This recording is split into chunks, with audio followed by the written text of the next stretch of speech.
Welcome back. We're going to be covering the second half of setting up your author page today. I know that I covered a lot of information in the first one and gave you a lot of information about applications that you can add to your page.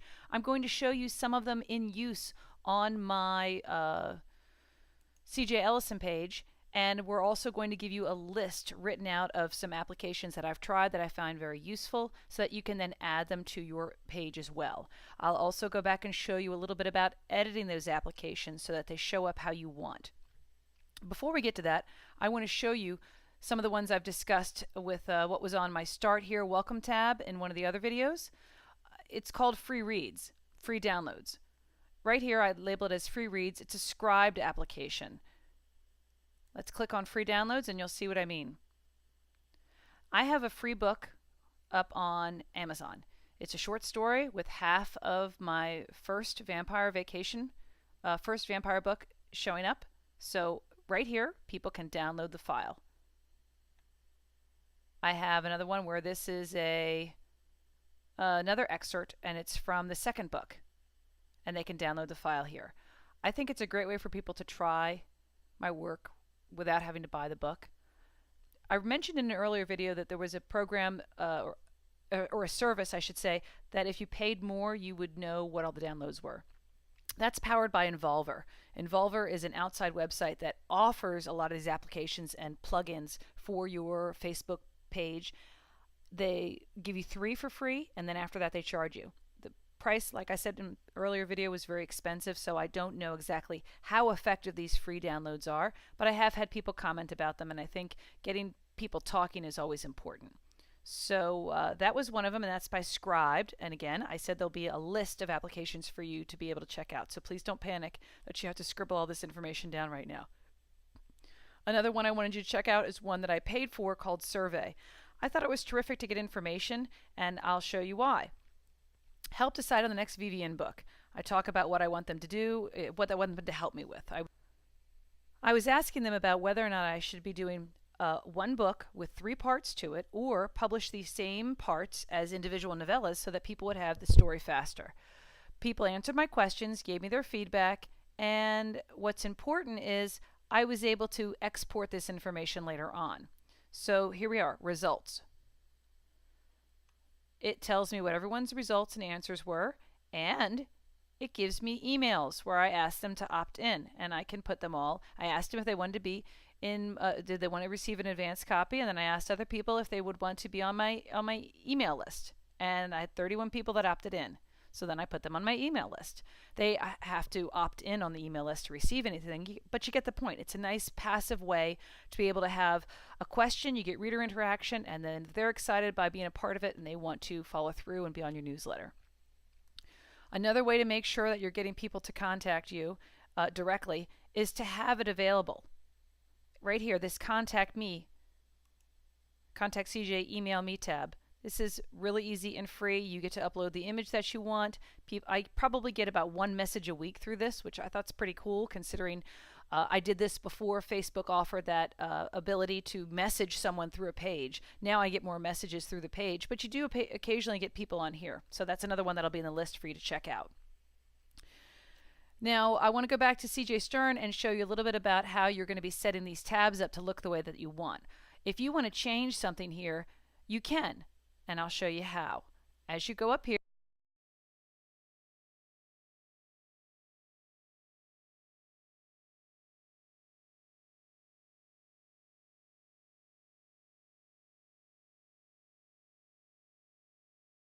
where it says Edit Page, you're going to do Edit Settings. And you'll see here on the left, we have a whole bunch of things to choose from. I'll go over every one of these things step by step in a later video, but right now I want to stay focused on what we were talking about, which was applications. So I'm going to hit their Apps button, and right here, I can find out what's being used right now and what isn't. Some of these are Facebook ones, right here. Video, I didn't put this one in. This is a Facebook one. Events, same thing. But if you recall, it did not show up on my page. Let me show you.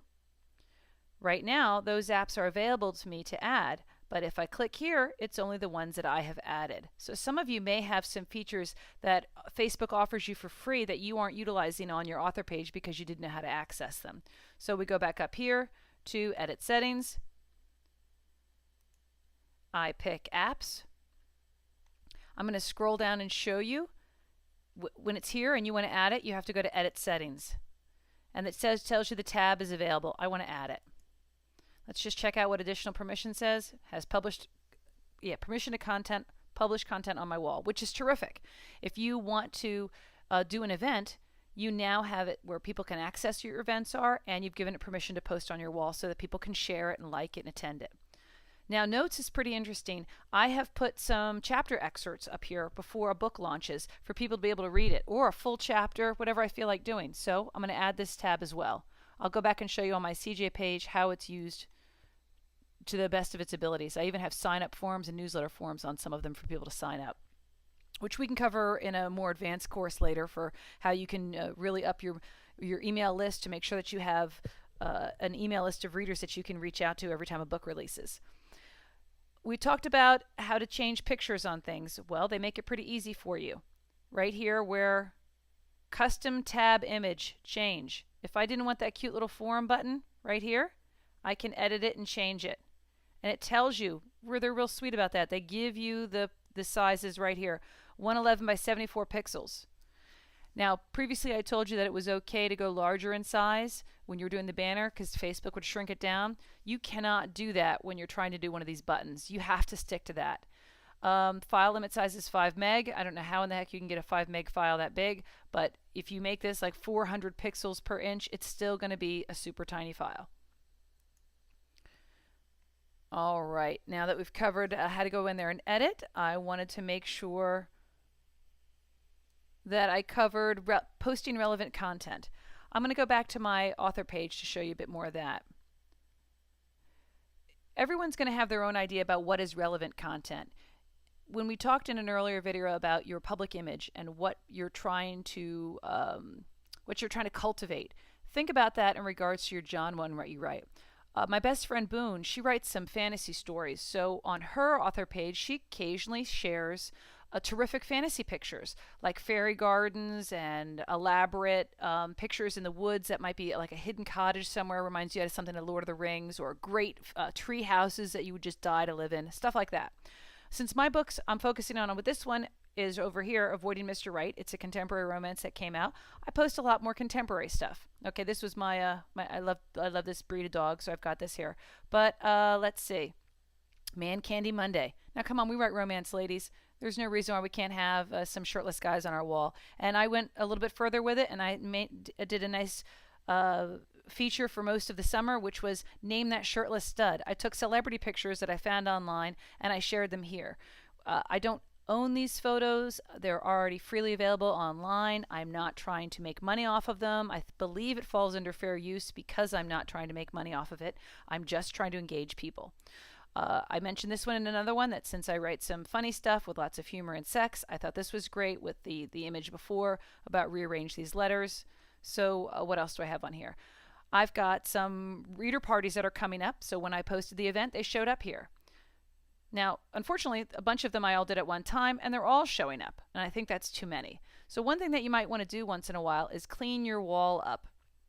Think about it this way. When you put ads on here and you start directing new people, they're going to scroll down your wall and see what your page is all about. I don't mind that I've got Man Candy Monday there, but maybe I don't need all these things that look like they are promotional. So I'm going to hide them from the page. That one's hidden for August. And then I'm going to come up and hide this one as well for September. I mean, how far out do I really need to go with this stuff? And everyone's comments here are still going to show up on the event wall. They're not going to be erased just because I hid them from this. If someone comments on again, it'll usually spark it back up and it'll come back up. I do a Fireman Friday post, which is very popular with the ladies. And this is a friend of mine, Jenny Bernard. She has some awesome fireman covers, so I'm going to be really excited to share a couple of hers over the summer. Like I said, you have to figure out what content it is that you want to relay to your readers? What's considered relevant? For some people, it might be recipes, it might be locale shots on the book that you're working on, meaning if you have gone there yourself and taken pictures, you're allowed to share those photos on Facebook. If it's a famous photo that you are giving credit to the photographer right on the image, you might be able to share it. Otherwise, I think you might be a little bit iffy on what you're allowed to share. I know recently I took a trip to the Outer Banks. I went to the Outer Banks tourist website that was owned by the state, and I took one of their images there and I shared it as where I was, which was better, better picture than I ever could have done myself. And I know that kind of thing is allowed because it's a public website and it's, from a national park. You might also want to do funny pictures like this one. Hey, you. Yeah, you. My bed, no clothes, all night long. Buy need included, immediately. It's got a ton of people, 248 shares for crying out loud. You want and not that many comments, 22. But this kind of thing, come over here and look at what the insights were. 15,000 people saw this post. Okay, it's funny. It has nothing to do with my writing, but I write paranormal. He stars in supernatural. Put it together. Your readers are going to like it. You can also put inspirational pictures on here. And I don't mean inspirational meaning religious. I mean, what hot guy is inspiring you to write that latest chapter? What are your personal interests aside from them being hot men? Do you have any personal interests, like something that you might do in the community? Is scouting important to you? Are you active in your church? Anything that you value is relevant content because it allows the reader to get to know you better. That does not mean you need to put pictures up here of your latest dinner, or comment about your laundry, or complain about how hot it is. That's nice, but come on. How engaging is that? The whole point when you're posting relevant content is to engage your readers. What we're going to cover is liking other pages while using Facebook as your author page. Okay? So here we go. We're going to come up here to this little wheel on the corner, and you're going to see use Facebook as. I'm going to use Facebook as CJ Ellison. And I'm going to start.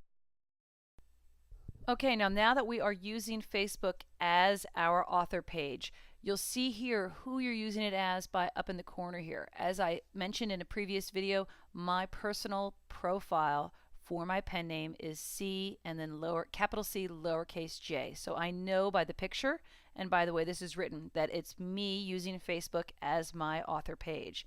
What's important about this is the way that you can interact with other business pages and how they can in turn help to spread the word about you. So if I go and hit the home feed here, this is not the same one that I see for my personal profile. These are all pages and people that I have liked as my author persona, as my author page. So that you'll see a lot of other authors here. Okay, the I Love Pipples, there we go. More authors. I swear I have bloggers. Okay, here's one. It's more genre. I love vampire novels. More authors. Gosh, we post a lot, don't we? Okay, Anne Rice. Salicious Reads. That's another, nice little blog.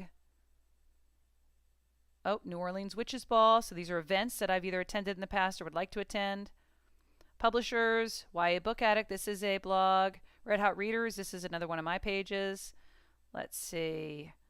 Author, Me and Reading. So this is a nice reader-focused page. And then Sassy Book Lovers is also more focused with reading genre, like book clubs and blogging. And ones I did that are not showing up right now in my most recent ones, which are discount pages. So let me go back and show you how it's effective to have discount pages and freebie pages and things like that. We're going to go back to my main page, which is you've seen many times already. And over here where it says, who do I like? If you're new and you want to find some great blogs, great reviewers, genre pages to follow, come here and look at this. You scroll onto my page and you have See All. What happens is as you're going through it, it comes up with a button here that says, like or that you can like it. Obviously, I've liked all of these. This is my page. Recently, I've done a lot of writers because this is with Teaser Tuesday. So let me scroll through some of these. Yes, I did a lot of writers recently. Okay, trying to get down some other ones. Okay, these are all blogs. Talk Soup, I'm Loving Books, another author. At one point, I also did Like I said, freebie, coupons, discounts, and I'm hoping we can get down to some of those. It's obviously been a long time. I think I've got hundreds and hundreds of ones that I like. Casual reader. So there's a lot of good ones in here you can check out. Okay, my point about doing the ones that were for free reads and coupons and things is if when you have a book that goes on sale, if you're polite and you contact these people and ask them to spread the word, then you should be able to have them. Here we go. Canadian coupon and freebie links. That's at least one of them. Quickie book reviews. That's not one of them. Let's see. Here we go. Priceless product reviews, giveaways, and freebies. If you go to these places and you ask them to share when you have a special, they might just do it. I know I had a lot of people who did it for me, and it helped when I had a freebie with my Kindle Select when that program first came out. Now it might be better if you're doing it with something else, but for a sale, 99 cents, whatever. I'd like to show you one more thing before we go today, and that is something that you cannot see when you stop by my page. You're only allowed to have so many of these applications showing, and there are ones down here that aren't being used right now for the public, but I do offer links to them for other people. I have a Street Team application. This is done in a Google form, and then it filters over into here, and I have everything written out about what the do's and don'ts are with my Street Team. I want to know what books they've read. I want to know if they've left any reviews, and they need to leave me the URL links. This is all for them to join my Street Team so that it's done ahead of time. When I did a first shout out for my Street Team, I had a lot of people that wanted to join for free swag, and they hadn't read my books. So 300 and some odd people later, I've learned my lesson, and I make sure whoever I have come in now, that at least they've read my stuff. That's about it for now. I can help you set up these Google Forms, but we'll do it in another class. I believe I've given you enough information for setting up your author page and for us to have a lot to talk about in the forums. Looking forward to talking to you guys later. Bye-bye.